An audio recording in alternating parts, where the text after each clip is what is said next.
এখন আমরা একডালিয়ার ঠাকুরটা দেখব। এটা দক্ষিণ কলকাতার খুব ফেমাস দুর্গা পুজো। তার প্যান্ডেলের কাছাকাছি প্রচণ্ড ভিড়। এগোচ্ছি।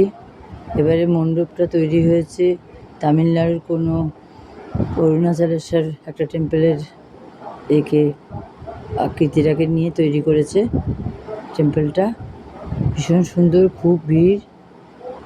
আমি প্রতি বছরই আসি একডালিয়া ঠাকুর দেখার জন্য। আমার খুব ভালো লাগে একডালিয়া ঠাকুরটা, ভীষণ সুন্দর। দক্ষিণ কলকাতার একটা ফেমাস দুর্গা পুজো এটা। তো চলো ভেতরে, আস্তে আস্তে যাচ্ছি, ভিড় রয়েছে, দেখতে থাকো।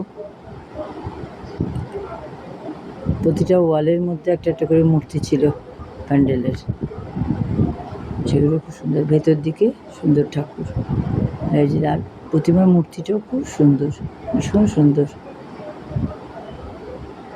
এত সুন্দর লাগছিল মা দুর্গাকে। আর ভেতরের কাজগুলো দেখো, ওপরের ঝাড়টা দারুণ সুন্দর। রে বাবা, ভীষণ সুন্দর প্যান্ডেলটা। আমার প্রতি বছর ভীষণ ভালো লাগে। দেখো দুর্গা ঠাকুরটা। চ্যানেলটা ভালো লাগলে সাবস্ক্রাইব করে দিও, লাইক করো, কমেন্টস করো।